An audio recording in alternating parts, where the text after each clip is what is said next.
Friday night in South Mississippi, which means we have one thing at home you all care about. Welcome in to Week 7 of the Friday Night Football Showdown alongside Nigel Whittington. I'm Matthew Gregorio. What an exciting show we have on tap for you guys tonight. Listen, we have 11 games for you guys, including 8 of the most recent WLOX top 10, as district play is in full swing across the coast. Let's get this party started and head out to Pascagoula, where the Panthers played host to number 3 Picayune. Both sides coming off a Week 6 bye. No Tamario Johnson for the Panthers in this one, and that meant players had to step up for Goula's defense. Jonathan Shelby Jr. registers a big-time tackle for loss, and there wasn't much defense to speak of in the opening half. 28-7 in favor of the Tide.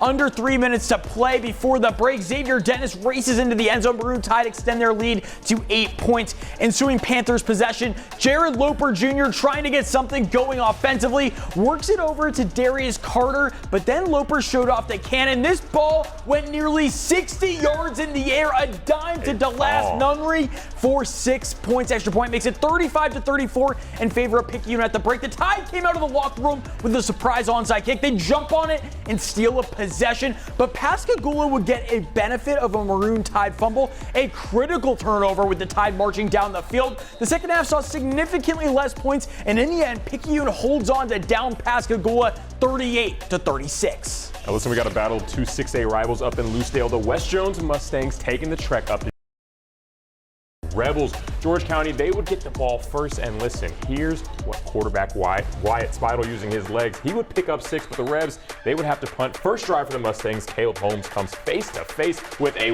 wall of Rebels.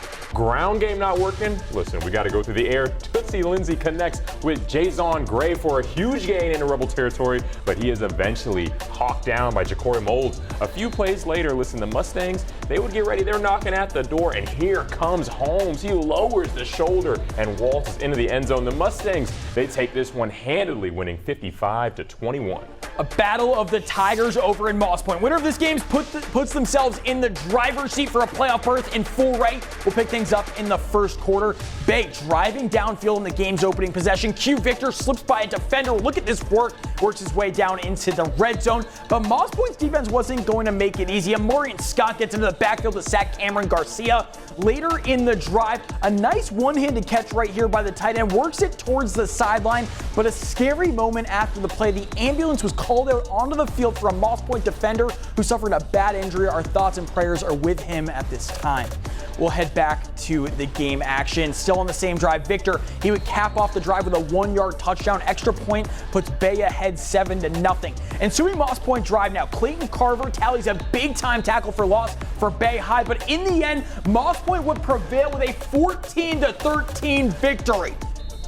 Now we got East Central hosting Purvis in Hurley. Listen, we're going to get to the scores real quick, but right before the half, listen, we see a lot of ground and pound, but look at Maddox Dunn going up top, and anybody else but Bryson Smith, he catches that one. Listen, it wouldn't end up at any points, but heck of the arm talent being shown off right there. Then listen, out the gate, Purvis, onside kick, and who else? Tayshawn Gray, he recovers that one. Listen, Paxton Cooper, he gets it in on the jet sweep. They're trying to capitalize off that surprise, and that's exactly what they do, racing into the end zone. But listen, the Hornets, they are not going to back down easily. Mason Dunn, he can't do it through the arms. He's going to do it with his legs. He's racing, got defenders all around him. He does not care. Waltzes into the end zone for 6, and it was back and forth. Just 2 plays later, Cade Lawyer, he's going to come out, going to go through his arm and find Jackson Walker. He goes right into the end zone. The Tornadoes get it done, winning 26-16. A battle of top 10 teams facing off in Gulfport. 6th-ranked St. Martin traveling to take on the 4th-ranked Admirals, who just downed Ocean Springs for a big win last week. Picking this one up in the third, Cooper Crosby out of the shotgun, takes the snap. He's going to pick up right where he left off from a week ago. Punches that one in for 6. Admirals up 20-zip. A little later, St. Martin punting to Kadorius Payton. Takes it at midfield. He's going to weave through defenders and takes it all the way down to the Yellow Jacket 1-yard line. You know what that means. This sets up potentially Mr. 7A football here. Cooper Crosby takes the snap from Parker Nettles, runs it in for another 6 to put Gulfport up big 27-0. Gulfport playing their best football at the right time of the year. Yellow Jackets looking to stop the bleeding there. Nettles taking the snap. He goes down by Jaden Curtis. Ole Miss commit trying to make his presence felt, but the deficit would just be too much. Gulfport continues to roll. They seem to be some kind of wagon right now in district play. They win 40-0 over number 6 St. Martin. So we got 9th-ranked Pearl River Central opening district play in the Kiln. 2 air raid offenses, and they're looking to move to 1-0 in 6A. We got PRC. They're going to get started on offense. Quarterback Titus Feaster takes a snap and finds Kendall Morrison on a quick screen, but it's a foot race to the end zone, and Morrison is going to leave the Hawks in the dust. This gives the Blue Devils the early 7-0 lead. Hancock looking to answer with a score of their own. Quarterback Kason Quinnan rolls to his right. He finds Colton Hopgood alone in the corner of the end zone for the tutty. An easy one. That notches things up at 7. Hawks looking to keep adding on. This time he's in going to keep it himself on the quarterback keeper. A group of defenders meet him at the line, but it's not good enough. He fights his way in, and Hancock up 13-7. Hawks offense keeps on rolling as they take it by 20. Final score is 41-21. Hancock Hawks. Big win in the kill there for Kyson Kanan and the Hancock Hawks. That brings us into our first commercial break here on the Friday Night Football Showdown. But listen, after the break, we'll have 5 more games, including our game of the week between number 1 D'Iberville and number 2 Ocean Springs. Welcome back to the Friday Night Football Showdown. Last week, then top-ranked Ocean Springs suffered its first district loss since 2020. Simultaneously, D'Iberville downed West Harrison to cement themselves as the last remaining undefeated side down here on the coast. Now we got ranked number 1, the Warriors. They welcomed in Greyhounds to D'Iberville for the first of the biggest clashes at Warrior Stadium in recent history. For more on tonight's battle between the top 2 teams in the most recent WLOX rankings, let's head out to D'Iberville where our Tyler Bell has highlights and reaction. Let's see if we can get him up here with Warrior Stadium. Tyler, how's it going? It looks a little dark out there right now at Warrior Stadium. Hopefully you're staying okay in the elements. Hey, listen, all week all we've been hearing in weather is that it's somehow fall weather, so maybe it's a little brisk out there. The lights aren't working. Who knows what's happening? I tell you what, it feels like I've been abandoned. It's not great. It's not great, but I guess with the caliber of football I just watched, it's only fair for me to get something that didn't go my way. We had a phenomenal one here tonight. I don't think anybody saw it going exactly this way, but enough of this guy standing in the dark here. Let's get to the highlights. This matchup was nothing short of high-flying and high-scoring. Greyhounds are the ones who get it started this game with a deep ball to Sherrod Whitehead. It's bobbled but brought in for 6, just the first of many touchdowns tonight. Warriors respond shortly though. Quarterback Jordan Wally flushed out of the pocket and hits 1, 2 jukes and lays the shoulder in for 6. The ground game really on display tonight on both sides. Of course, Solomon Baggett took over, bouncing defenders off the turf and getting in for 6 whenever the Greyhounds needed him. But also Jordan Wally all over the field. Juke move on full display tonight, and once he's past you, you're not catching him. Go ahead and bring the field goal block team out.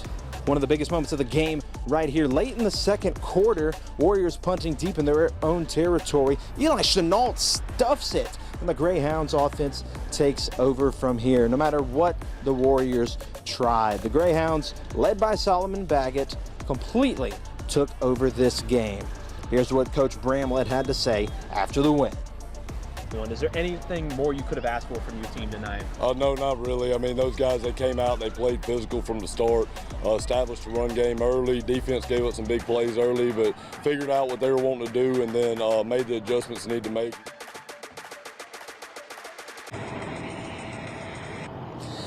And I mean, what can you really say about this game other than Solomon Baggett is an absolute dog. 4 touchdowns alone tonight. I'm going to have to go back and look at the stats, but I'm thinking he's sitting at about 250 yards rushing.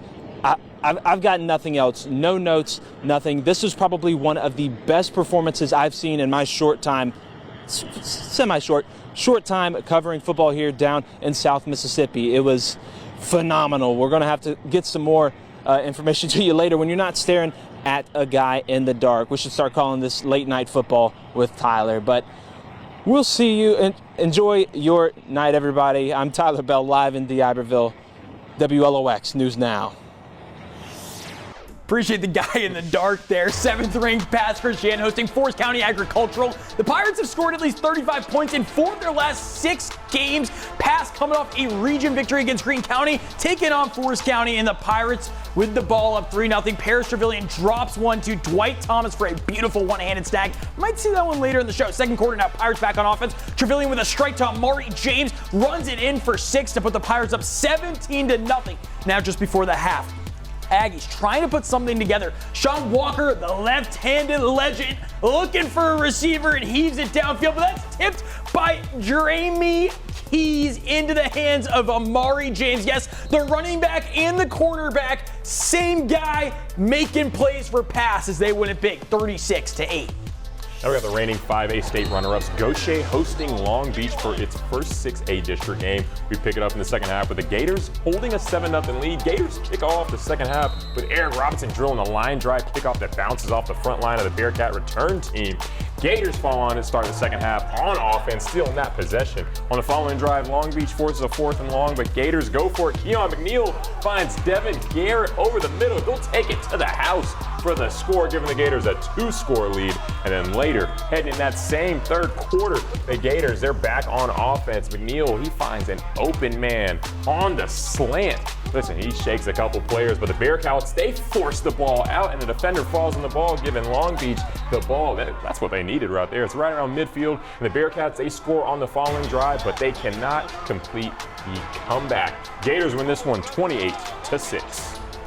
Last night, number 5 West Harrison went on the road to face county rivals Harrison Central. Joining us in studio with more on the battle for Harrison County is our own Dylan Jones, who was covering the game last night at Harrison Central. Dylan, it always seems like the atmosphere is absolutely electric when the Hurricanes and Red Rebels clash. Oh, absolutely. It was loud last night in Lyman. Harrison Central still seeking its first district win, while West Harrison was seeking win number 2 as a 7A team. To the Battle of Harrison County we go across the railroad tracks. Number 5 West Harrison suffered its first loss last week, looking to get back on track with a road clash against Harrison Central. Scoreless game in the second quarter. Harrison Central's field goal goes wide right.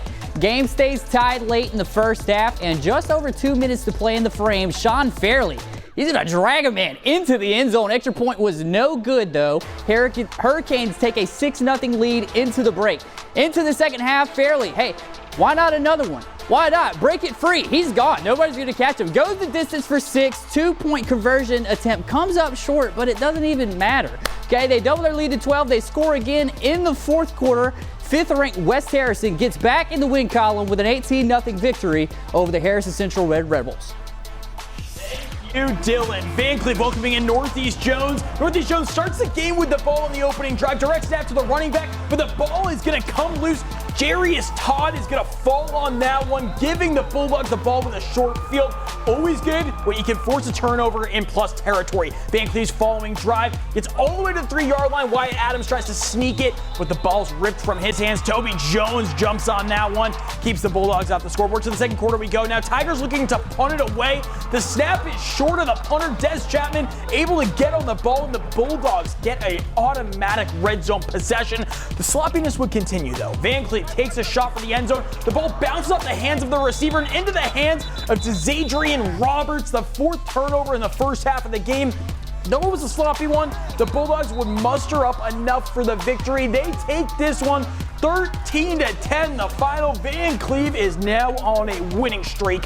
Welcome back. We have shown you highlights from 11 games here on the coast tonight, which meant we had to narrow down our play of the night candidate to just one. So many athletic plays from our athletes tonight, Nigel, in week 7, but none was better than this one. The Pirates have passed Christian with the ball up 3-0. Quarterback Paris Trevelyan drops back and slings it. One-handed catch for Dwight Thomas, who's going to be an all-star this year, got named an all-star last week. A beautiful one-handed snag, putting the Pirates up 10-0. Nigel, what'd you see here? Dude, I mean, it looked like prime OBJ. I mean, he puts his hands up thinking he's going to somehow catch it with both hands, comes down with one. I mean, that's accidental athleticism. I love it. As a receiver, that is one of the weirdest angles that you could ever imagine. Obviously, these guys know when you're having to tilt your shoulder, your head back over your shoulder. He comes up with a great catch there. Dwight Thomas, Paris Trevelyan, Pass Christian, the real deal in 4A football. Nigel, let's get to some scores. Oh, heck yeah. Listen, we got Wayne County War Eagles versus Stone. Stone gets the dub 30-21. And then we got the Presbyterian Christian Bobcats. A close one over Greene County, but they knock it off 44-41. PCS, one heck of a quarterback. Reed Stringer, the former interim head coach for Southern Miss, his son, the quarterback up there at PCS, one heck of a football player. Tylertown shuts out St. Stanislaus 32-0. West Marion does their job at home against the St. Patrick Fighting Irish. They win 49-7. I'm thinking of Taylorsville Tartars. Listen, it was all them. 41-3 against Resurrection. They got a field goal though. Bowling Green 54-14 against CCA. They knocked them out all the way. Picayune and Pascagoula. You guys have seen all these scores. This game was bonkers. 35-34 at the halftime break. There was only, let me do the quick math, 5 points in the second half. Picayune comes out on top 38-36. And West Jones does the job at a game that you were at, Nigel, 55-21 over George County. Oh yeah, it was a good one. Listen, Bay over Moss Point 14-13. Moss Point, they have been in some tight ones these last couple weeks. And then we got Purvis East Central. That was a game I was at, 26-16. Gulfport winners, Hancock winners as well. Oh, my bad. Ocean Springs and the Iberville. The Iberville, we already know about that one. They got 42-21. Gaucher 28-6 against Long Beach. Pass Christian victorious. Van Cleve also winners. They win a 5A region game, big time for them. And we got West Harrison. This was the Thursday game. West Harrison wins 18-0 against Harrison Central.